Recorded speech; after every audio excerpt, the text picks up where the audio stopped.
Welcome to Manage the Mental, y'all. I'm EJ, 50% of that duo, giving you 100% of what we do know, and we hope that's enough. Absolutely. And my name is T, and I'm 50% of exactly what E just said.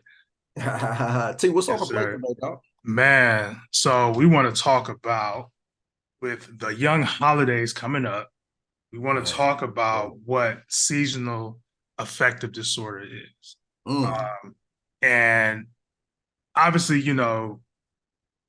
seasonal depression for those who may not know what that actually is. So this is the time of the year, November, December, where folks may have to engage with like family, dealing with maybe a loss of a loved one, and having to have this first year be without them during the holidays. Because usually the holidays is typically upbeat. We Yeah. see the Walmart's dress, the Christmas trees. We see like families together. We have a lot of marketing towards like joy, happiness, and all this good stuff around the holidays, right? So we see this as like, white snow and everything very brilliant and all that stuff. But in actuality, for some folks, it's not always like that, right? It's not always like that for some folks to be in this jolly mood all the time. Yeah.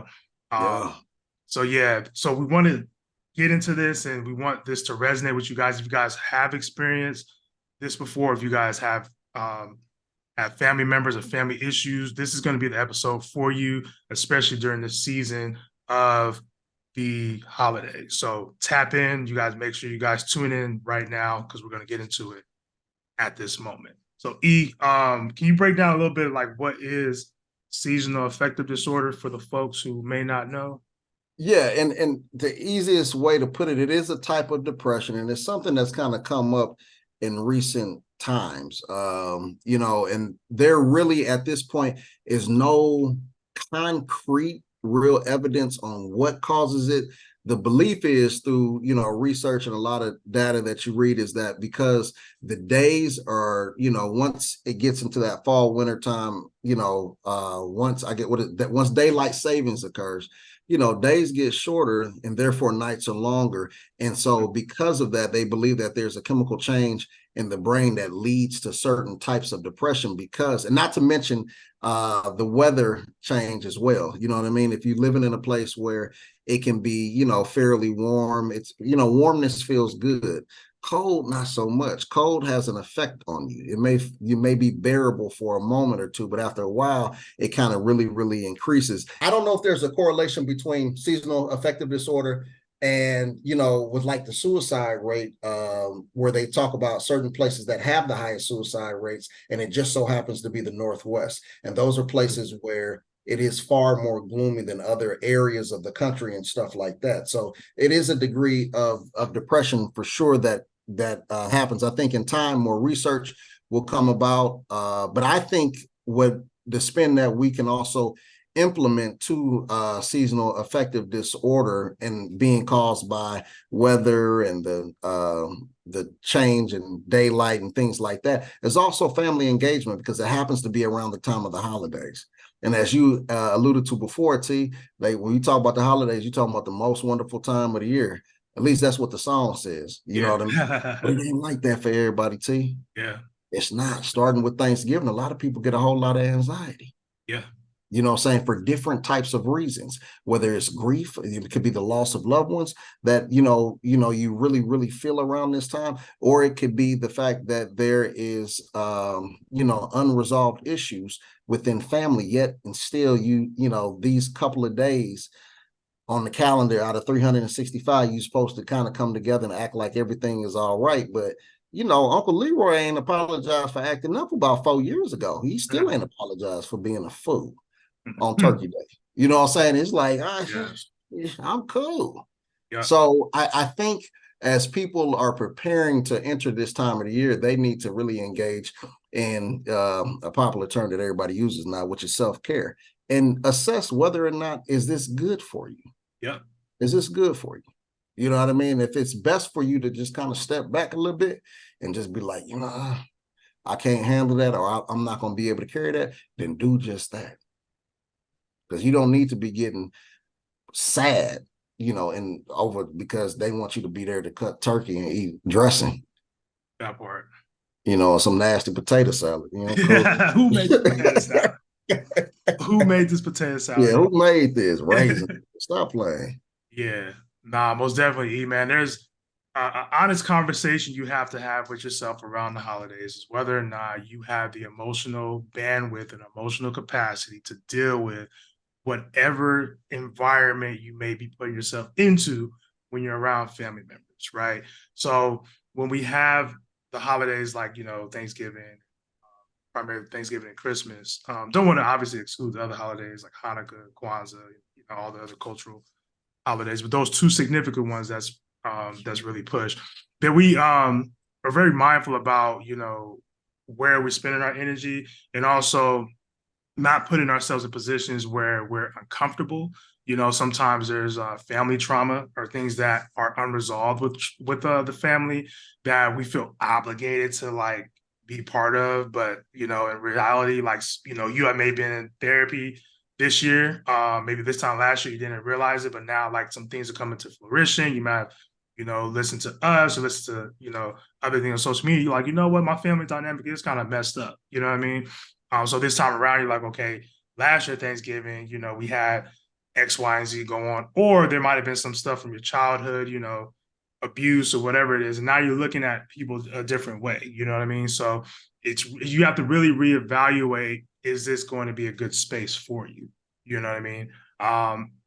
Can this be is this really? And honestly, because I was gonna say it could be the opportunity for like healing and having conversations, but when you're trying to have conversations in this environment, I'm not sure about you, but I know in my family, it's not the best time to be talking about like some Nah, drama or like some healing or anything like that. It's like, nah, we're trying to come have a good time. So a lot of times the things you may want to talk about or the things that may come to mind may be dismissed because no, we're just trying to play Uno, we're trying to play spades, we're trying to play dominoes, we're trying to drink. We're trying to like have some good food. We're trying to have a good time. Like we're not trying to kill any vibes. You know what I mean? So it's important that because I've seen people do this before, and I've also heard the stories of people going into these situations like, you know what, we need to talk about this right now at dinner because X, Y, and Z is like when I was 5 years old, I probably not the best time to if anything, you probably want to have these conversations prior to Thanksgiving, and that might give you a little bit more clarity on whether or not you're going to participate in Thanksgiving this year. But you don't want to do it right then and there because you might end up being it can create some real drama, man. yeah you're You gonna come be into the house or whatever, mm-hmm, and you know you got a auntie and a cousin that just ain't rocking. You mm-hmm, know, everything cool. All of a sudden that auntie show up and she giving everybody a hug and she see that cousin of yours and she like, hey girl, come give me a cousin looking like mm, knock it off. You know what you like that. yeah, And now all of a sudden the whole energy changed. wow, And all y'all wanted was a plate, you know, some mac and wow, cheese, cranberry sauce, dressed in yams.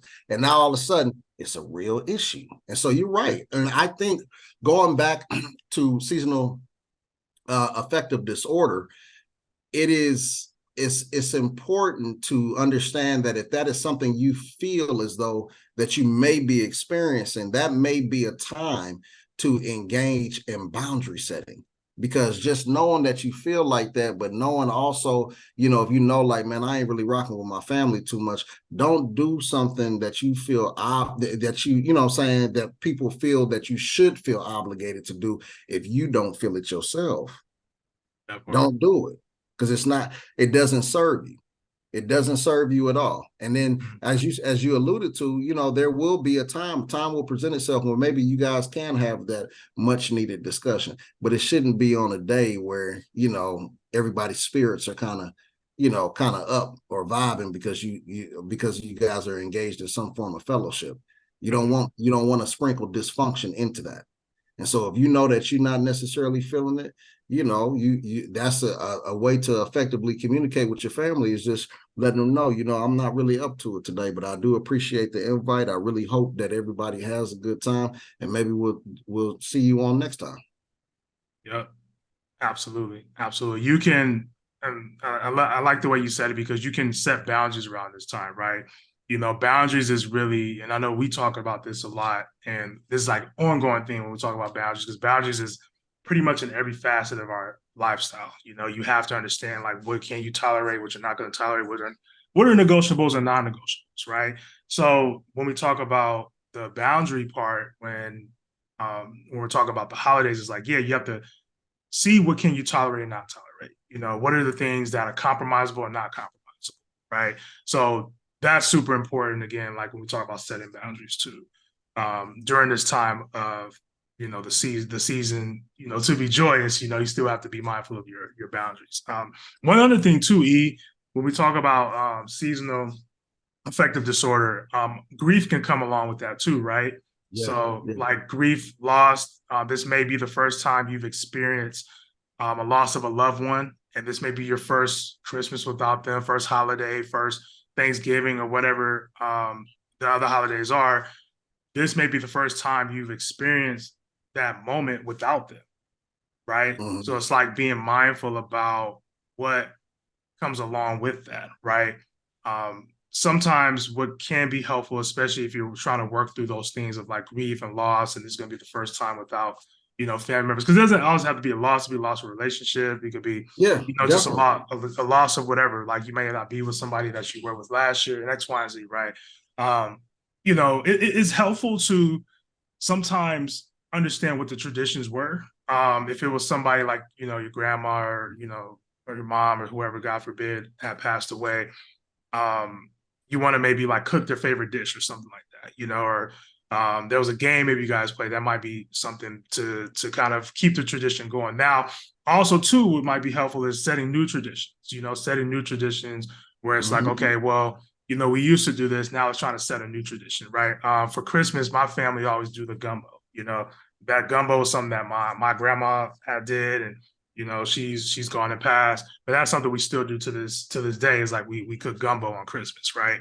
Now, that might be one part, but then there's other parts we do. Is like, okay, we play spades, we play dominoes, we may like have a dance contest or something. We may switch it up. It may not do the same exact thing, right? Because you grieving is part of like understanding your past and like trying to set this new normal, right?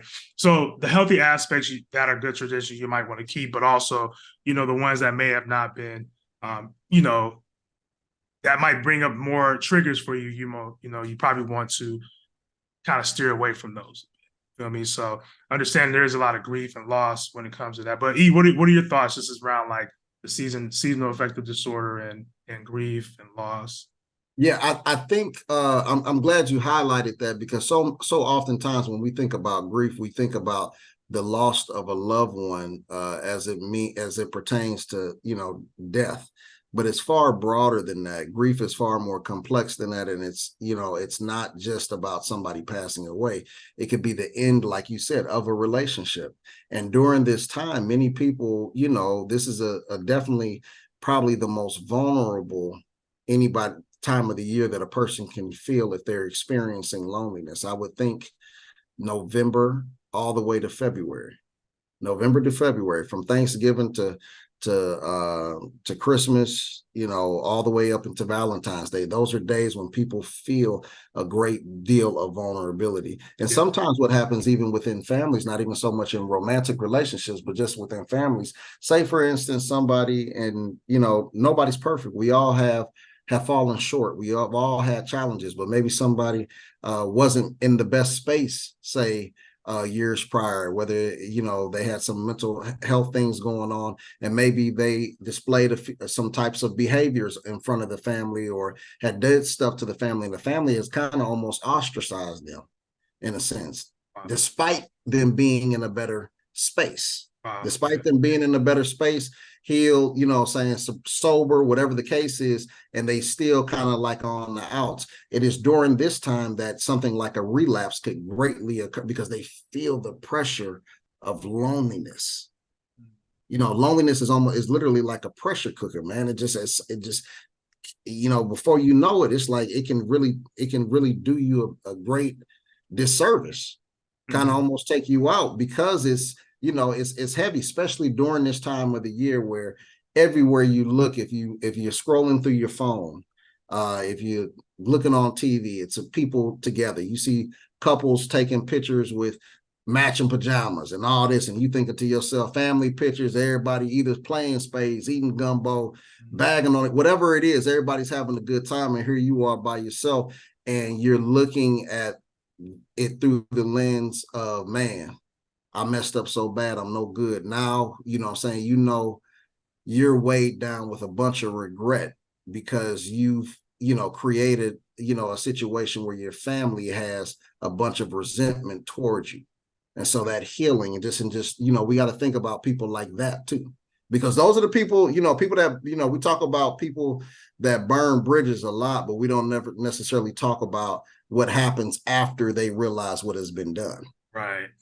Right. Like, is there opportunity for, again, maybe healing or like opportunity for like a second chance with that, right? Especially if you like had a mental health breakdown or like something else transpired. Yeah, so that in itself is super important for sure. So I'm glad you brought that up, E. Definitely glad you brought that up. But yeah, loss of relationships, grieving, family drama, you know, just being mindful of, again, like what space you're going to be in, right? Because again, this may be a first for some folks, and this may be just a reoccurring thing every year. You know what I mean? Like it's about a reoccurring thing for every person. It might be different, you know. So understanding like, what space you want to be in, make sure you're keeping yourself in a healthy space, because the holidays can be tricky. It can be, again, like the messaging may not match up with how you feel. Where it's like, you see people being happy, holidays, all this stuff, family, like you said, people in relationships, matching pajamas and all that stuff. You might feel some type of way about your situation, right? So most definitely, mindfulness is key when it comes to the seasonal And depression. if you know that you are vulnerable, I encourage people, and this is much easier said than done, but if you know that you are vulnerable at this time to certain things, you may need to engage in a digital detox where you're not picking up your phone, looking at everybody else having fun, and you the odd person out. Everybody else is posting about what they're doing and stuff, and you sitting there like, dang. Whether it's because of something you did or maybe your family, you just ain't rocking with them like that. Either way, it does, it's going to kind of tug at your heartstrings. And for my parents out there, look, let me tell you something. Don't, from November to January, don't take your kids to Target. Just don't. Keep your kids up out of Target, man, out of sight, out of mind. If you take them around Target during the holiday season, now of course you ain't got nobody to watch them or anything like that. They're not old enough to stay at home, but they gonna go for it. They gonna have a whole long list about what Santa Claus supposed to get them and all this. Look, out of sight, out of mind. I don't believe in people going broke. You know what I'm saying? Because if you can't afford it, don't feel that pressure. And you're gonna feel you. It's natural to feel it, but don't try not to cave in. It's just a day. It's just a day, and it's really a day where we're supposed to really celebrate and give each other love. And these holidays are times where we're supposed to just kind of be with each other. It's not gifts are cool if you can afford it, but if you can't, it's okay. Don't break your pockets. Yeah, don't do that. Don't do that. Don't do that. Just tell them it's, the Amazon man late. And then the next page, like, it came late. I'm sorry. That's right. You know what I'm saying? But we don't want you on the 1st of January. Yeah. You know what I'm saying? Sitting there looking like, oh, I got to send that rent in. But I can't because I just bought a PS5, a 10-speed bike, 7 Tickle Me Elmos, an American Girl dog. You know what I'm saying? You looking like, hey. Ran it up. Ran it up. Hey, the 10-speed bike can't be used for another 80 days. It's just sitting there. You sitting there looking like, gosh, man, I'm $400 short. Right. Yeah, don't go, bro. We don't want you doing that. Yeah, man. Absolutely. Cool. Any other tips, E? We covered a lot. Most definitely covered a lot. I feel as if, again, you have to kind of have honest conversations with yourself, be really mindful about where you're at mentally and also financially, when you're going into the holidays. But yeah, I think this was a great segue into the holidays. Again, yeah, we want to make sure people know. Most definitely. Any closing remarks? We'll close and make sure everybody know. And we gonna do a episode about holiday dinner etiquette. Because a lot of y'all be showing up with nothing but empty Tupperware. Yeah, we're gonna get on you too. Also, oh yeah, we gonna break that down for sure. Break that down for sure, But man. no, other than that, the usual, man. We hope everybody just continues to, push forward, whatever it is that you believe in. Keep striving for it. You got it. You got it. If there's a will, there's always definitely going to be a way. We appreciate y'all tuning in. Until next time. Absolutely. You guys make sure you guys do all the stuff, subscribe, share. Yeah. If you guys have any comments or any suggestions, managementmental@gmail, managemental podcast on social media. And we appreciate y'all tapping in. Y'all take care. So.